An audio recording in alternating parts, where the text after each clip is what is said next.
আকাশবাণী শিলচর আঞ্চলিক সংবাদ পড়ছি সৌমিত্র চৌধুরী। লোকসভা নির্বাচনের প্রথম পর্যায়ে রাজ্যের ৫টি আসনে গতকাল প্রায় ৭১% ভোট পড়েছে। রাজ্যের কাজিরঙ্গা, শোনিতপুর, লক্ষিমপুর, ডিব্রুগড় এবং জোরহাট আসনের ভোটদাতারা গতকাল তাদের ভোটাধিকার সাব্যস্ত করেন। ৫টি আসনে প্রতিদ্বন্দ্বিতা করা ৩৫ জন প্রার্থীর মধ্যে কেন্দ্রীয় মন্ত্রী সর্বানন্দ সোনোয়াল, কামাখ্যা প্রসাদ তাসা, রঞ্জিত দত্ত, গৌরব গগৈ, লুরিনজ্যোতি গগৈ সহ ৪ জন মহিলা প্রার্থী রয়েছেন। এদের মধ্যে ৩ জন কাজিরঙ্গা আসনে এবং একজন প্রার্থী শোনিতপুর লোকসভা আসনে প্রতিদ্বন্দ্বিতায় রয়েছেন। প্রবীণ নাগরিক এবং বিশেষভাবে সক্ষম ভোটদাতাদের মধ্যেও গতকাল ভোটদানে বিশেষ উৎসাহ পরিলক্ষিত হয়। কাজিরঙ্গা লোকসভা আসনের অধীন গোলাঘাট জেলার বোকাখাত বিধানসভা আসনের ১৩৬ নম্বর কলাখুয়া প্রাথমিক বিদ্যালয়ের ভোট কেন্দ্রটি বিশেষভাবে সক্ষম ব্যক্তিদের দ্বারা পরিচালিত হয়েছে। রাজ্যে দ্বিতীয় ও তৃতীয় পর্যায়ে নির্বাচনের জন্য ব্যাপক প্রচার অভিযান অব্যাহত রয়েছে। ভারতীয় জনতা পার্টির প্রবীণ নেতা তথা রাজ্যের মুখ্যমন্ত্রী ডক্টর হিমন্ত বিশ্ব শর্মা নির্বাচনী প্রচারে অংশ নিতে আজ করিমগঞ্জে আসছেন। মুখ্যমন্ত্রী ডক্টর শর্মা আজ দুপুর ১২টায় পাথারকান্দি বিধানসভা কেন্দ্রের ইছাবিল মাঠে এবং দুপুর ১টায় বদরপুর বিধানসভা কেন্দ্রের মালুয়ায় দলীয় প্রার্থী কৃপানাথ মালার হয়ে জনসভায় যোগ দেবেন। মুখ্যমন্ত্রী ডক্টর হিমন্ত বিশ্ব শর্মা গতকাল খানাপাড়ার পশু চিকিৎসা মহাবিদ্যালয় খেলার মাঠে গৌহাটি লোকসভা আসনের প্রার্থী বিজুলি কলিতা মেধির হয়ে প্রচার করেন। একই সঙ্গে মুখ্যমন্ত্রী উদালগুড়ি জেলার টংলা এবং নগাঁওয়ের ভূতাগাঁওয়ে নির্বাচনী প্রচারে অংশ নেন। রাজ্যে বড়, কার্বি, আদিবাসী, ডিমাসা ও আলফার সঙ্গে শান্তি চুক্তি করার পর রাজ্যে শান্তি ফিরে এসেছে বলে মুখ্যমন্ত্রী জানান।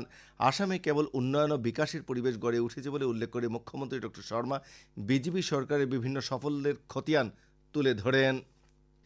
ধুবড়ী লোকসভা আসনে গতকাল বাসন্তীপুরে এআইইউডিএফ দলের প্রার্থী বদরুদ্দিন আজমলের হয়ে বিধায়ক নজরুল ইসলাম ও প্রাক্তন বিধায়ক হাফিজ বাশির কাশিমি নির্বাচনী প্রচারে অংশ নেন।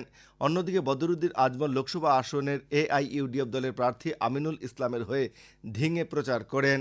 এদিকে নগাঁও লোকসভা আসনে কংগ্রেস প্রার্থী প্রদ্যুৎ বরদলৈ গতকাল নির্বাচনী প্রচার কার্যসূচির মধ্যেই অসুস্থ হয়ে পড়েন। নগাঁও লোকসভা আসনের লাহুড়িঘাটে মন্ত্রী পীযূষ হাজারিকা গতকাল 4টি জনসভায় অংশগ্রহণ করেন।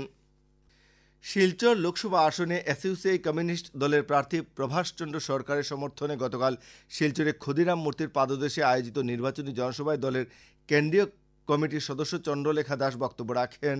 এছাড়াও জনসভায় দলের জেলা সম্পাদক ভবতোষ চক্রবর্তী, অধ্যাপক অজয় রায়, শিক্ষক সুব্রত চন্দ্রনাথ প্রমুখ বক্তব্য রাখেন।